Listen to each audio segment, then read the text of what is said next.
Қайырлы күн, құрметті оқушылар. Бүгін біз сіздермен наурыз айында келген айлық тестті талдайтын боламыз. Так, кеттік, сөзсіз бастай берейік.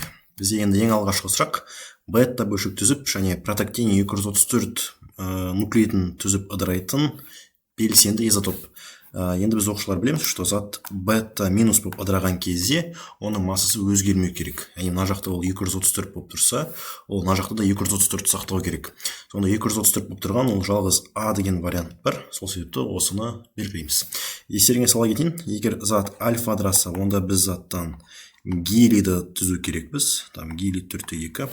Егер зат бета ыдыраса, онда оның реттік нөмірінен бір бірлік қосылатын болады. Типа масса бізде 234. Сол күйі тұра береді, масса өзгермейді. Осы реттік нөмірге қосылады. Ал егер зат гамма ыдыраған кезде, ол сол күйі өзгеріссіз тұра береді. Осылай бізде радиоактивті ыдырау деген нәрселер бар еді. Так, келесі сұрақ. Элемент O3 формуласындағы химиялық элементтің периодтағы жүйедегі орны дейді. Енді бізде элемент O3 деген, ол 2 валентті болса, мынау бізде 6 валентті болу керек. Сонда осы жерден сразу түсінікті болып тұр, что ол 6-шы топ екені. Кеттік, тотығу тотықсан реакциясындағы теңдеуіндегі тотықтырғыш алдында коэффициент санын табыңыз дейді. Кеттік, ең бірінші біз не істейміз, мына жақта қай элементтің тотығу дәрежесі өзгеріп тұр, соны тауып аламыз. Біздің көзімізге сразу түсіп тұр, что күкірт плюс 6-тан минус 2-ге өзгеріп тұр. Йод минус 1-ден мына жақта так еще қосылған йодтың өзі болу керек, қателеспесем. Бұл 0 болып тұр. Вот, қараңыздар, күкірт жазамыз, плюс 6-дан өзгеріп тұр күкірт минус 2-ге.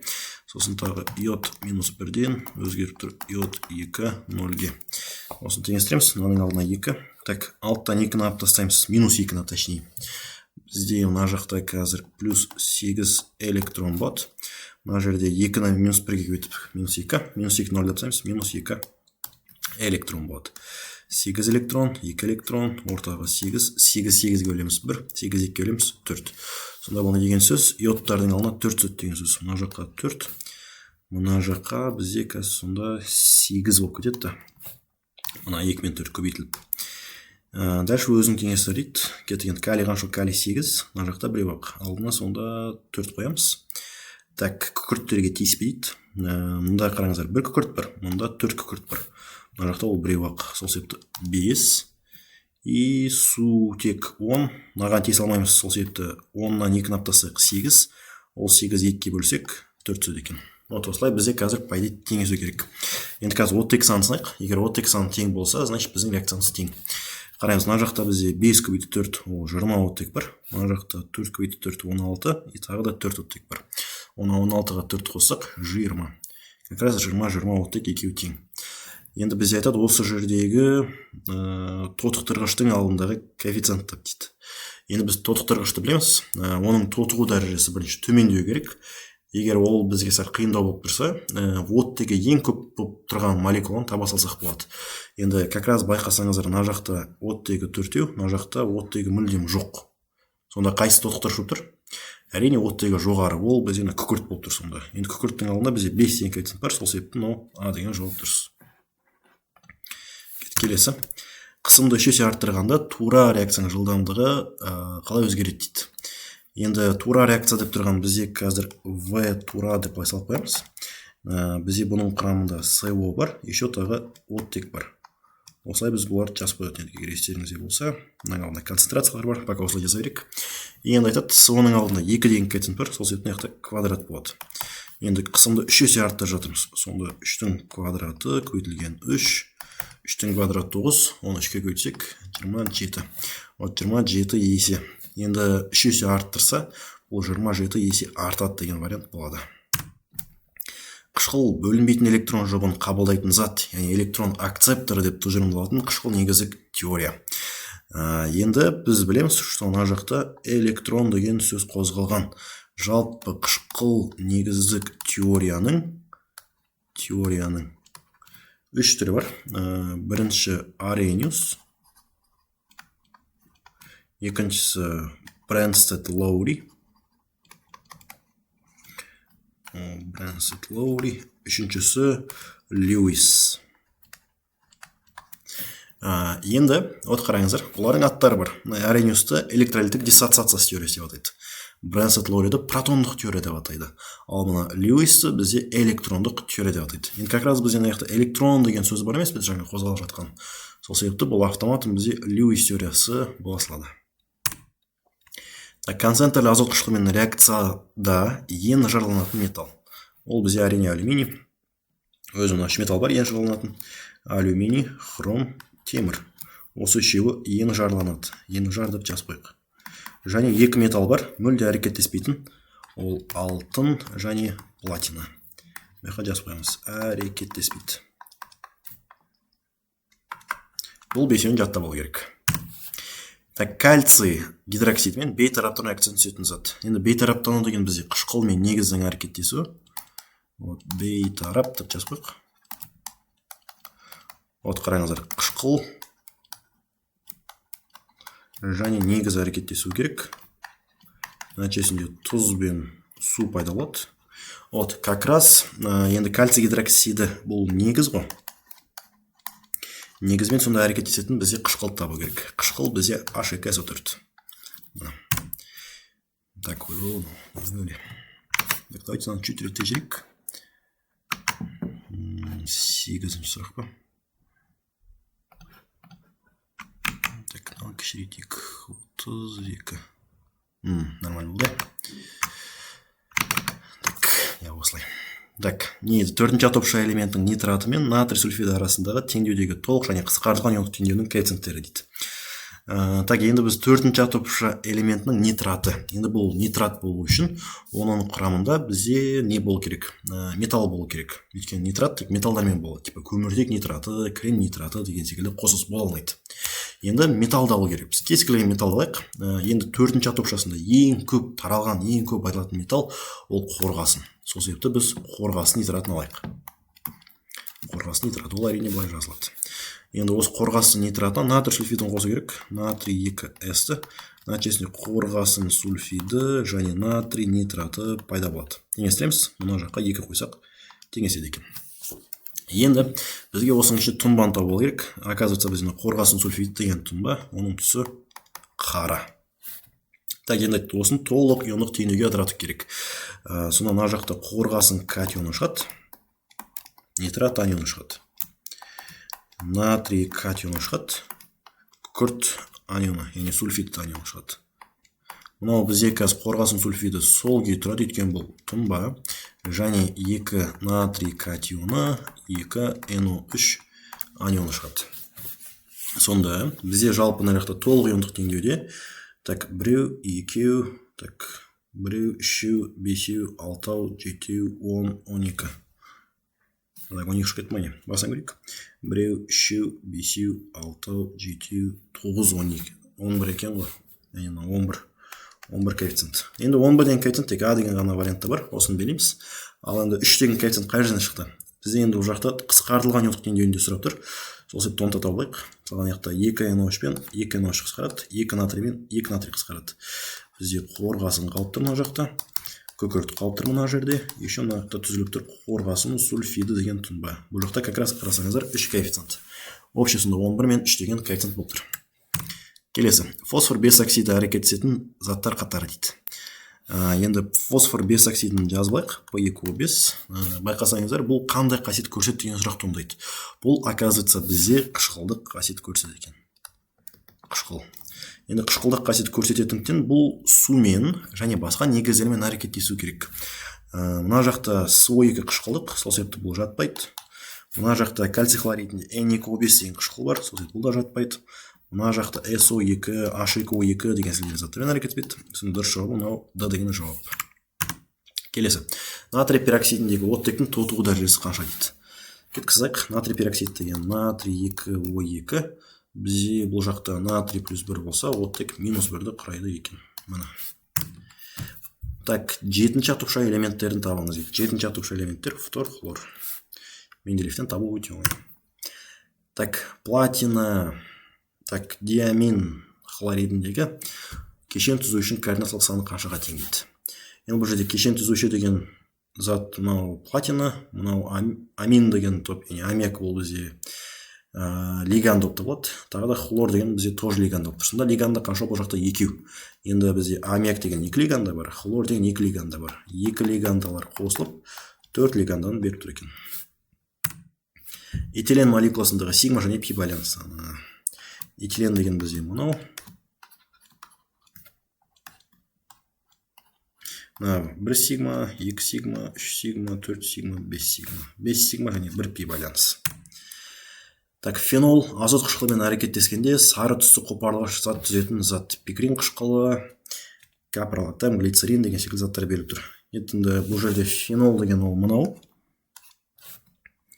6 бір слайк. Мына жақта еще бұның OH деген молекуласы болады. Енді қараңыздар, азот қышқылымен әрекеттескен кезде оның мына жеріне NO2 тобы келіп алады, мына көміртекке NO2 келіп алады, мына жаққа NO2 тобы келіп алады. Бұның атауы, қараңыздар, 2, 4, 6, 3 нитро фенол. Байқасаңыздар, мына жақта 2, 4, 6, 3 нитро толол деген бар. Бізге қандай керек екен?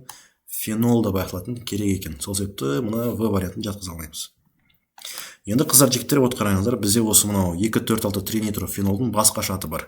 Бұны пикрин қышқыл деп атайды. Енді пикрин қышқылының түсі қандай екен сонда бізде? Сары түсі екен. Ол жауабы А. Так, ароматтамин. Ароматтамин деген бізде от қараңыздар. Ароматы деген мынандай бензол сақинасы болу керек, ол қосылса. Енді бензол сақинасына бензол болса, салт ашалды. Бұның радикалы бар. Мынандай тоже 6 бұрыш. Мына жерінде просто байланыс болады. Бұл салты H5 деп аталады.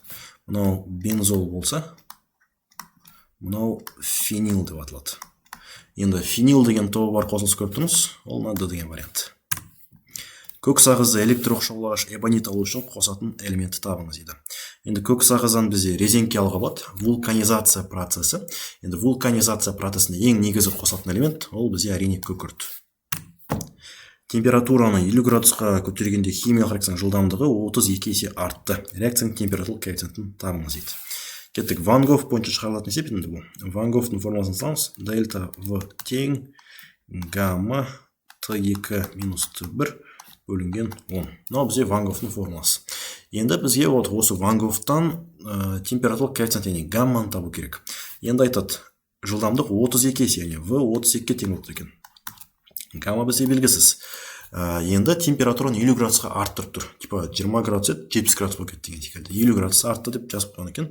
50-ні аяққа жазамыз. Астан формадағы 10 бар. Сонда 32 тең гамма 50-ді 10-ға бөлсек 5 дәреже.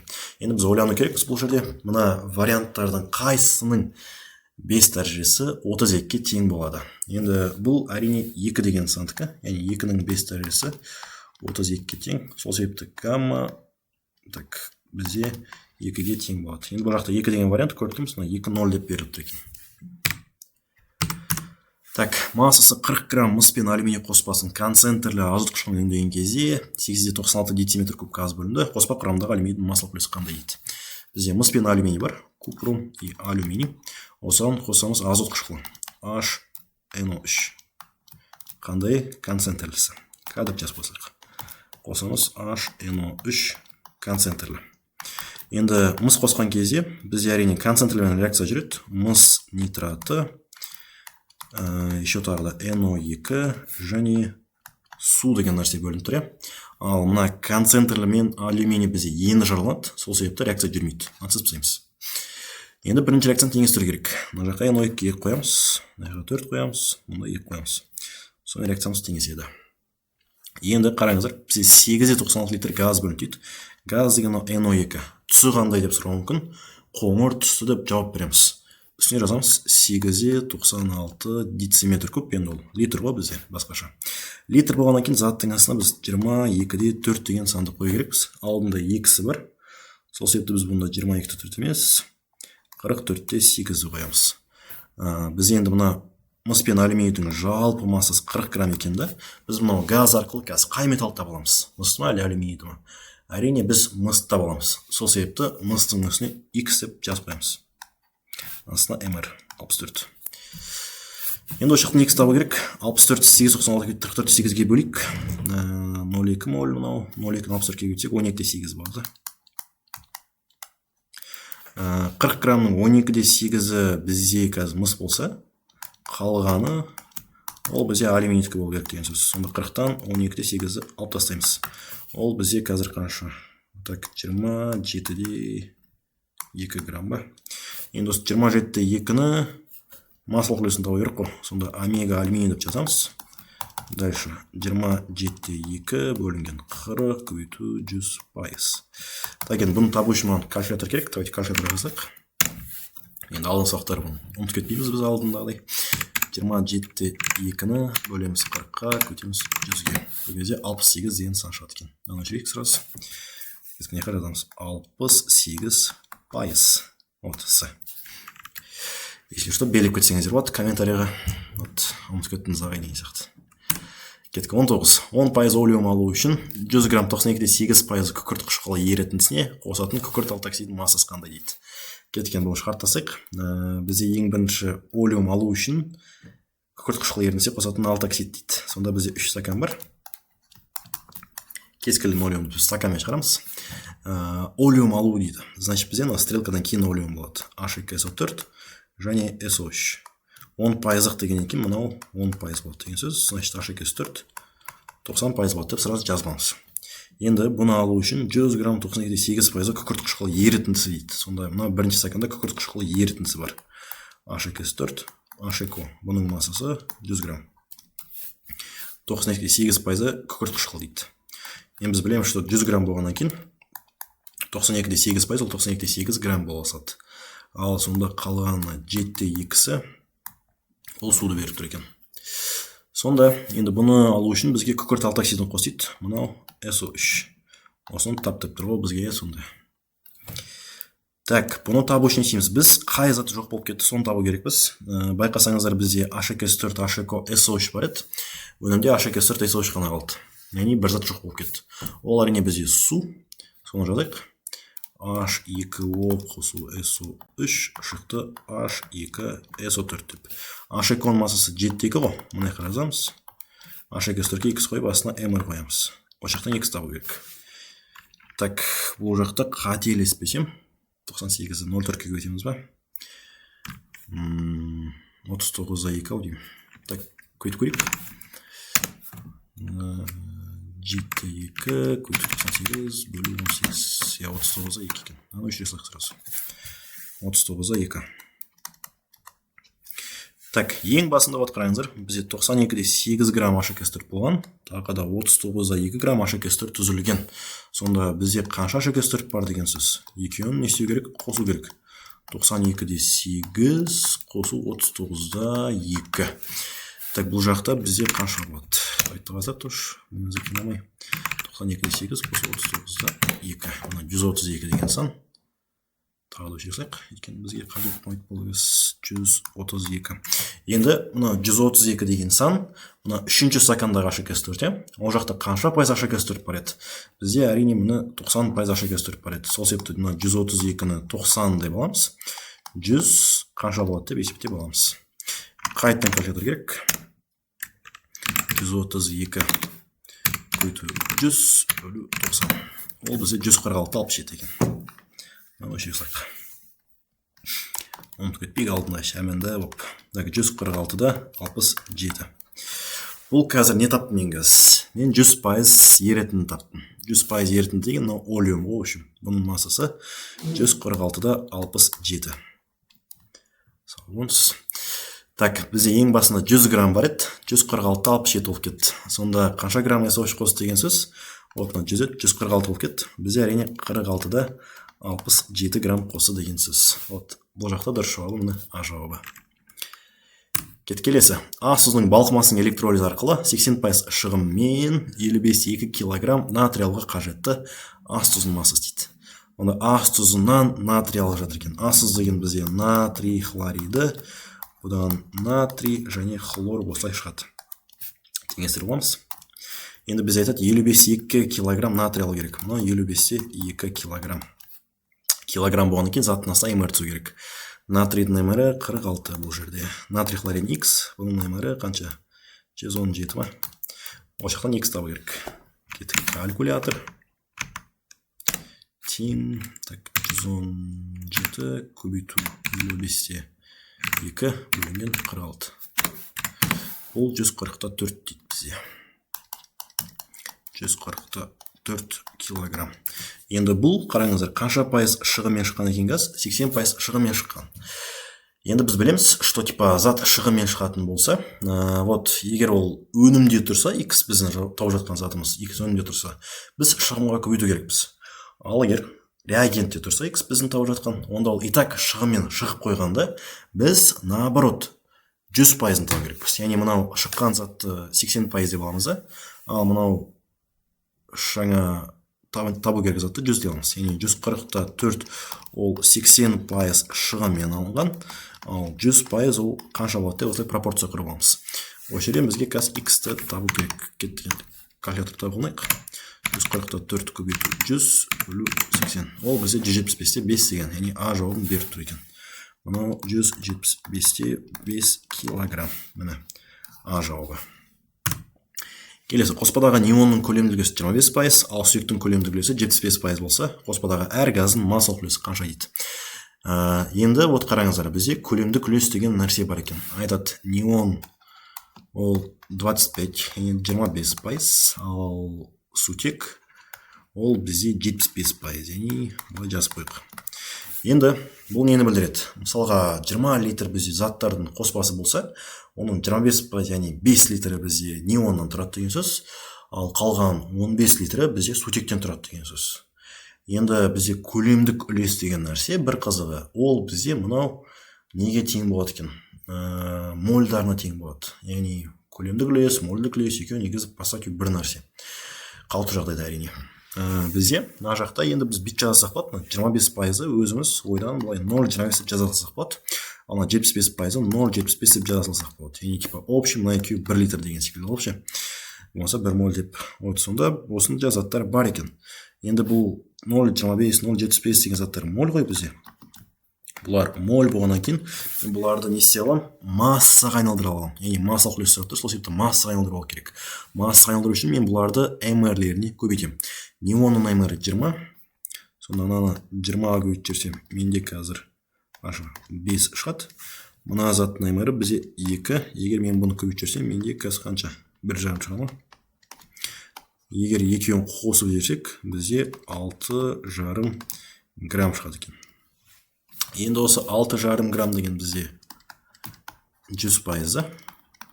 А мынау 5 және 1,5 деген ол қанша граммнан болатын тауып аламыз. Кеттік, осы жерден пропорциямен табасайық. Қайттан калькулятор. 5 көбейту 100 бөлу 6,5 бізде 76-да 9, яғни 77%.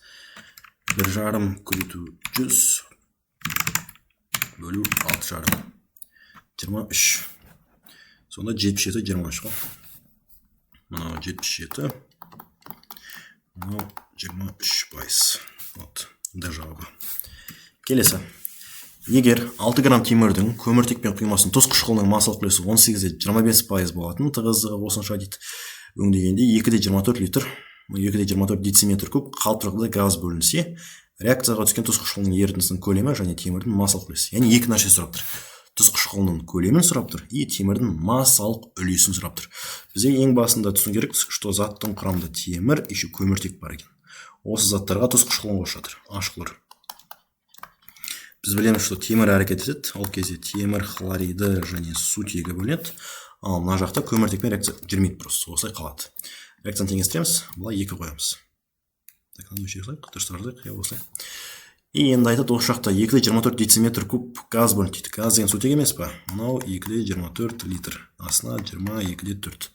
Осы жерден темірдің массасын табылайық. Яғни мына 2-6 грамм болса, мен әрине газ арқылы қазір темір табалам. Темірдің үстіне X қоямыз. Астына мр. Сонда осы жақта X қанша болады? X әрине бізден ар жақта қазір пропорцияны есептесек 5-те 6 грамм болады екен. Сонда 6 граммның 5-те 6-сы ол темір болып тұр. Яғни ол қанша пайыз екен біз осылай тауып алайық. Ол бізде әрине 93-те 3% болады. Енді біз осы жерден ойланбастан 93-те 3 деген жауапты көріп тұрмыз. Соны беле салсақ жеткілікті. Міне, Д жауабы. 10% қоспасы бар. 7-1 грамм кальций карбидінен алынған ацетиленнен альдегид алынды. Осы альдегид тотыққанда түзілетін күмістің массасы дейді. Сонда ең бірінші бізде кальций карбидінен ацетилен алынды дейді. Су қосып ацетилен алайық. С2H2 кальций OH. Енді бұл ацетиленді альдегид алынды дейді. Ацетиленнен альдегид алынды. С2H2 тағы да су қосып тұр екен. Ол кезде CH3, COH деген альдегид түзіледі. Енді осы альдегидтің күміс алып жатыр. Яғни күміс айна деген реакция бар бізде ерекше. Сол реакцияны жүргізейік. Шығады CH3COH және 2 аргентум. Так, мына реакция теңесті, мынаған даги қойсақ теңеседі. Бізде айтады 10% қоспасы бар дейді. 10% қоспа болса 100%-дан біз 10-ды алып тастаймыз. Ол қанша пайыз болады? Ол әрине бізде 90% болады. Мына 7-1-дің 90%-ын тауып алу керек. Ол қателеспесем 6-да 39, яғни 6-да 4 грамм болу керек. Мынау 6-да 4 грамм екен. Астына MR. Осы жерден С2H2 молін тауып алайық. Ол бізден 0,1 болады. Енді айтады, осы 0,1 мына жаққа кетеді. Астына коэффициент. Осы жерден CH3COH тауып алсақ, бұл тоже қанша моль болып тұр? 0,1 моль болып тұр екен. 0,1 мольді мына жаққа жазамыз. Астына коэффициент. Осы жерде күмістің массасын табу керек. Күміс деген мынау. X массасы деген екен, заттың астына MR. 216. Енді 0,1-ді 216-ға көйте саламыз. Бізде 21-де 6 деген жауап шығады екен. Өшім өте жеңіл есеп. Так, мынандай бір теңдеу беріліп тұр. Жүйеде тепе-теңдік ығысады. Егер жылу энтальпиясы минус 566 килоджоульға тең болса дейді. Енді біз білеміз, что мына минус дельта H болып тұр ғой. Бұл Q деген нәрсемен жазып алған кезде, бұл оған қарама-қарсы таңба болу керек, яғни плюс Q болу керек. Сонда мына реакцияда, қараңыздар, 2CO қос O2 шықты, CO2 деген реакцияда, еще тағы жанында бұлай Q плюс Q деп негіз жазылу керек. Бізде просто шатастыру үшін энтальпиямен берілді екен. Енді бізде тепе-теңдік ығысады дейді. Кеттік А вариантын қарайық. Температура төмендеткенде солға дейді. Егер мен температураны төмендетсем, ол бізде так плюс Q деген бағытты іздеу керек. Ал плюс Q деген бізде реакцияның қай бағытта тұр? Сол жақта ма, оң жақта ма? Әрине оң жақта тұр. Сол себепті мынау температураны төмендеткенде солға деген вариант жатпайды. Мына екен сызып біз. Температура төмендеткенде оңға деген вариантты берілу керек. Енді мен қысымды жоғарылатсам, қысым жоғарылатып тұр. Онда ол коэффициенттің азына қарай ығысу керек. Енді как раз қараймыз. Мына жақта 3 коэффициент бар, мына жақта 2 коэффициент бар. Сонда бізде коэффициент қай жақта азырақ? Сол жақта ма, оң жақта ма? Әрине оң жақта 2 деген коэффициент. Сол себепті біз айтамыз, тоже оңға қарай ығысады. Сонда температураны төмендетсек оңға ығысып тұр. Және қысымды жоғарылатып тұрсақ, тоже оңға ығысып тұр. Оңға деген вариантты белгілейміз. Міне, мынау. Келесі, күкірт қышқылының 400 грамм 30% ерітіндісін дайындау үшін суға қосатын олеум массасын табыңыз дейді. Бізде күкірт қышқылының ерітіндісі бар. Так, бұл енді мына жақта тағы мынандай несі бар еді, қателеспесем. H2SO4 тең SO3 деген, яғни мольдары тең деген сөзі бар. Реакция жүргіземіз бұл жерде, қараңыздар. Именно осындай мольдары тең болған кезде осындай реакция жүргіземіз. Мына жақты типа именно SO3 сумен бірігеді да 2H2SO4 болады. Біз осылай оны жазып алу керекпіз. Енді айтады, осы 2H2SO4-тің 400 грамның 30% мына 2H2SO4 екен. Сонда 400 грамның 30% ол 120 грамм ғой. Осы 120 грамм не жазамыз? Астына MR қоямыз. Так, 196 грамм на моль. Осы жерден бізге олеум массасын табу керек. Мына массасын табу керек. Так, мына 98, мынау 80. Екеуі қосылса қанша? 178 ба? Жазып қоямыз. 178. Осы жерден пропорцияға X тапсақ есебін шығады кәз. Так, 178 көйту 120 бөлу 196. 108-де 97. 108-де 97. 108-97, ол міне D вариантта тұр екен. Так, мынандай контекст беріліп тұр, зиян заттар. Бұны мен әрине оқымаймын. Өздерің керек болсындар, оқып аласыңдар. Енді былай дейді, иіс газына жатады дейді.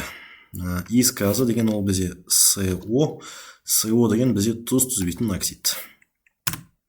Судағы мөлшері 1,38 миллиграмм на литрден асып кетсе, балықтардың өміріне қауіп төндіретін зат. Мына жақта айтылып тұр, от қараңыздар. Өндіріс орындарында бөлінетін судағы күкірт қышқылының шектік концентрациясы 1,38 миллиграмм на литр. Бұл концентрациядан жоғары болған жағдайда өзен көлдердегі балықтардың өміріне қауіп төндіреді. Сонда қай заттың концентрациясы екен бұл? Мына күкірт қышқылының концентрациясы екен. Осылай біз контекст оқып түсініп алдық. Мынау А-4 Б вариант. Айтады, иіс газдың қалып жағдайда тығыздығы. Иіс газ деген СО, бұның МР-ын табу керек. МР бізде әрине 28. Енді бұл жақта қалып жағдай деген 22-де 4 қой. Біз 28-ді бөліп тастаймыз 22-де 4-ке. Так, есептейік. 28 бөлу 22-де 4, ол 1-де 25-ке тең екен. 125, короче. Міне, Б. Дальше кетік. Иіс газы жатады дейді. Бұл бізде қайталанған секілді. Мына тұз түзбейтін оксид. Сұрақ басқаша шын жерде. Мәтінде берілген улы газ әрекеттеседі. Улы газ. Так, мына жақта айтылған секілді. Мына жақта айтып қойыпты. Газ тәрізді өнімдердің ішінде қоршаған орта тіршілік иелері үшін аса қауіпті болып танылатын газдардың бірі иіс газы. Яғни улы болып табылатын газ, ол кім екен? Иіс газы. Енді сұрап тұр осы жақта. Иіс газы әрекеттеседі. Иіс газы СО мен СО2 әрекеттеседі ме? Әрине әрекеттеспейді. СО мен бізде СО2 әрекеттеседі ме? Әрине әрекеттеспейді. СО мен бізде кальций гидроксиді әрекеттеседі ме? Әрине әрекеттеспейді. Егер СО2 болса реакция жүретін еді, бірақ иіс газы болғаннан кейін бұл жүрмейді. Енді бір қызығы СО мен темір оксиді жүреді екен. Ол кезде мына СО, оттекті өзіне тартып алады, сөйтіп СО2 болады. Және темірдің өзі осылай шыға салады. Міне С вариант. Так, сәйкестендіре келдік. Айтады, тұздар гидролиз кезінде пайда болған ерітіндінің ортасымен тұз атомын сәйкестендіріңіз дейді. Бұл жақта енді сілтілік орта көрсететін тұз табу керек осындай. Сілтілік орта бізде әрине бұл жақта металлымыз күшті болу керек, қышқыл қалдығымыз әлсіз болу керек, ал қышқылдықтан наоборот. Металлымыз әлсіз, қышқыл қалдығымыз күшті болу керек. Соны талдайық. Ал жақта натрий күшті, карбонат әлсіз. Как раз сонда А деген вариантқа бір сәйкес келіп тұр. Жазып қоймыз. А1. Қышқылдық айтады. Калий нитратын қарайық. Калий бізде күшті, нитрат тоже күшті. Бұл жатпайды, значит. Мырыш сульфаты. Мырыш әлсіз, сульфат күшті. Значит, Б деген жауапқа 3 жатады. Берілген қысқартылған иондық теңдеудегі сай келетін реагенттерді сәйкестендіріңіз дейді. Мына жақта байқасаңыздар SO3 және сульфит ионы тұр. Мына варианттардың қайсысын сульфиті көріп тұрмыз? Әрине мені 1 деген жауап. Получается, Аға 1 сәйкес келеді.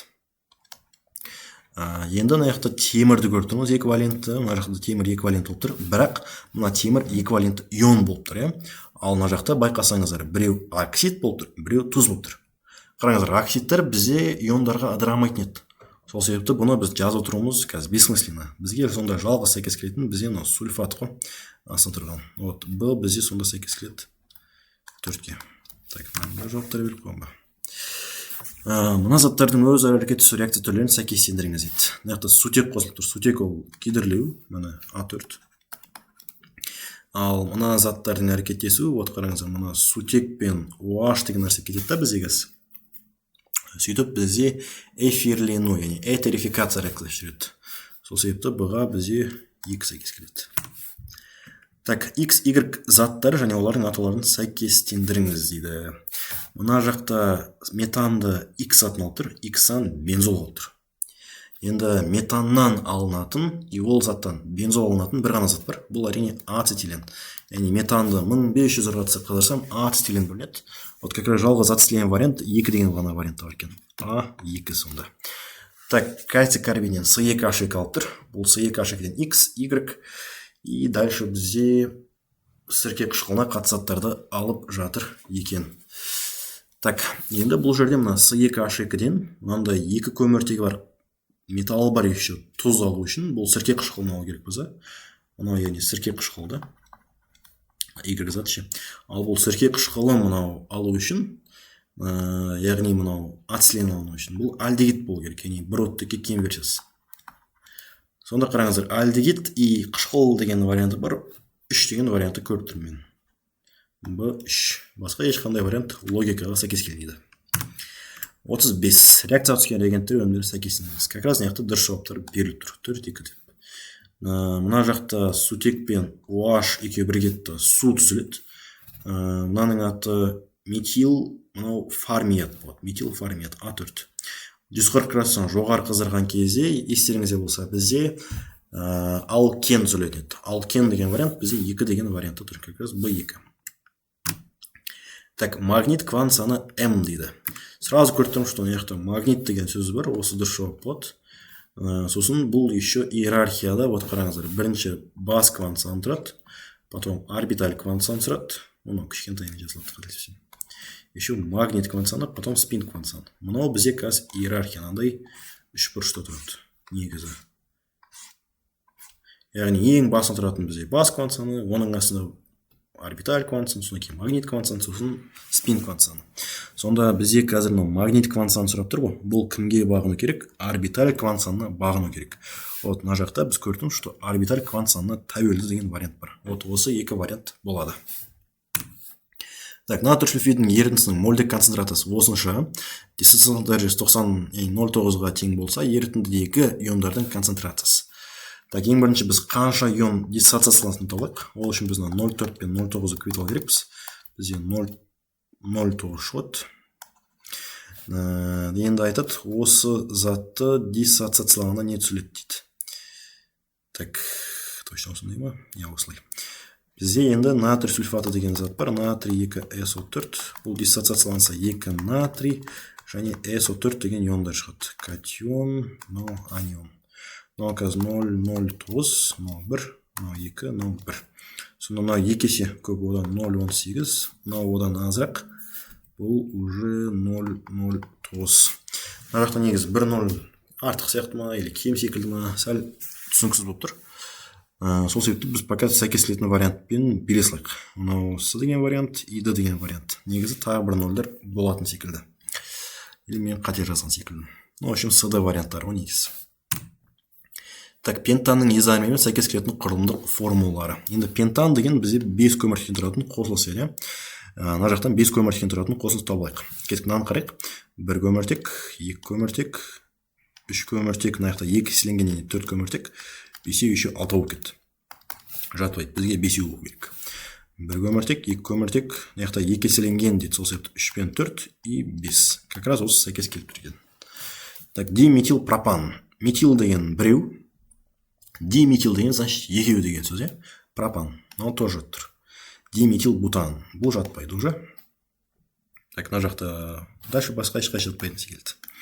Біреу, екеу, үшеу, төртеу, бесеу, алтау, жетеу, и мынау тоже жатпайды. Сонда бізде бұл жерде дұрыс жауаптары Б және С жауаптары. Газ тәріздалдегид. Ең бірінші өкілі ғана газ, ол әрине мынау өкіл. Мен қазір қате жазып жатырмын бұл формасын. Вот мынау өкіл. Бұның аты метаналь. Метаналь. Болмаса құмырсқа альдегиді деп аталады. Міне. И соңғы есеп айтады, 25% олеум ерітіндісін алу үшін, олеум ерітіндісіне 8-26 грамм су қосқанда 10% олеум ерітіндісі алынған. Бастапқы 25% олеум ерітіндісінің массасы дейді. Бізде сонда мынандай 3 стакан сыз болайық. Бізде ең бірінші 25% олеум болған. H2SO3 бұған су қосқан. И бұл жақта тағы да не пайда болған екен? Олеум пайда болған екен. Мына жақта 10%, мына жақта 25%. Еще 8-26 грамм дейді. Бізде енді мынаның массасын сұрап тұр ғой бізде. Кеттік, обработка жасайық. 25% болса, мынау значит 75% болады. Мынау 10% болса, мынау значит 90% болады деп біз қолда бар ақпараттың бәрін тауып алу керекпіз. Енді бір қызығы, мына жақта мен қазір олеумды білмеймін ғой. Сол себепті бұны X деп аламыз. Сонда 25% біз басқаша былай жасақ болады. 0,25X деп. А мына 75% біз басқаша 0,75X деп жасақ болады. А мынау нәрсе қараңыздар, уже X қосылған 8-26 болып жазылады. Бұның 90%-ын табу үшін біз былай жазамыз бұны. 0,9 и жақшаға X плюс 8-26. Так, мына жақта жақша жабылады. Ал мына 10% табу үшін біз 0,1 жақшаға x плюс 8-е 26 деп осылай бүкіл ақпаратты обработкадан өткіземіз. Енді осыдан кейінгі қадам біз реакция жүргіземіз. H2O қосу SO3 шығады H2 SO4. Бізде қараңдар, жоқ болып кеткен нәрсе қазір H2O ғой. Біз соны жазып алайық. MR қойық, H2S4 табамыз. Ол жақтан да X табайық. Ну, жарайды, бұл X-тер көйіп кетті. Y дейікші бұны. Кеткен Y табу үшін маған калькулятор керек. Себебі неудобны сандар. 8-е 26 көбейту 98 бөлу 18. 44-те 97. Так, басын көрейік. 98 көбейту 8-е 26 бөлу 18. 44-те 97. Мынаны өлшеп тастайын. Мынау бізде 44-те 97 грамм. Енді ең басында бізде қанша H2S4 бар еді? 0,75 H2S4 бар еді. Давайте бұны сәл әдемірек жазайық. Маркер керек бізге. Сары цветтен бөлек еще бізде мынандай көк цветпен кеттік. 0,25 керек бізге қазір. Еще мынау H2S4 керек қазір. Еще мына жақта H2S4 бар екен, бізде қазір түсіліп тұрған. Осы үшеумен қазір бір нәрсе істеу керек. Бір нәрсе дегенде қалай? Дұрыс нәрсе жасау керек. Кеттік, қараңыздар. Бізде ең басында 0,75 H2S4 бар еді. X-мен. Тағы да қанша грамм H2S4 түзілді бізде қазір? 44-те 97 түзілді. Осыны қосамыз. Бұл тең болу керек мына 3-ші H2S4-ке. 3-ші H2S4-ті біз былай жаздық. 0,9 жақшаға X плюс 8-е 26 деп жаздық. Вот осындай бізде қазір обработкадан теңдеу пайда болды. Қазір біз осы жерден теңдеуді тапсақ, вот жауап шығайын деп тұр. Сонда 0,75x. Так, қосу 44-97 мынаған ешнәрсе істей алмаймын мен қазір. Мына жақшаны ашу керек. 0,9-ды x-ге көйтсем, 0,9x-тің өзі болады. 0,9 8-е 26-ға көйтсек, қанша болады? 0,9 көбейту 8-е 26. 7-де 434. Пока тұра берсін бұл. Енді x барлады бір жаққа, x жоқтыр бір жаққа. Сонда, так, мына жақта менде қазір 0,75x азайту 0,9x тең 7-де 434 азайту 44-те 97. Мына жақта енді аптасақ бізде қазір 0,15x қалады. Минусын жазбай қойық. Мына екен аптасақ 44-те 97. 37-де 536 болады. 37-де 536. Осы жерден x табу керек. X тең, осыны бөліп тастайық 0,15-ке. Ол кезде 250-де 2 деген саны шығады екен. Ал енді біз ең басында x деп кімді алдық? Ең басында x деп біз әрине алдық. Мына бір көкемізді x деп алған едік. Мына тұр x. Сол себепті бізде x тең болады, қазір 250-де 2-ге осы жауап. Так, осымен бізде қазір ең алғашқы нұсқа талдауымыз бітті. Осы нұсқа талдауда до конца қарағандарыңызға үлкен рахмет. Керек жерлердің барлықтарын конспектілеп алып, жазып алсаңыздар болады. Так, қазір екінші видео сабақты түсіруге көшетін боламыз. Жақсы, сау болыңыздар.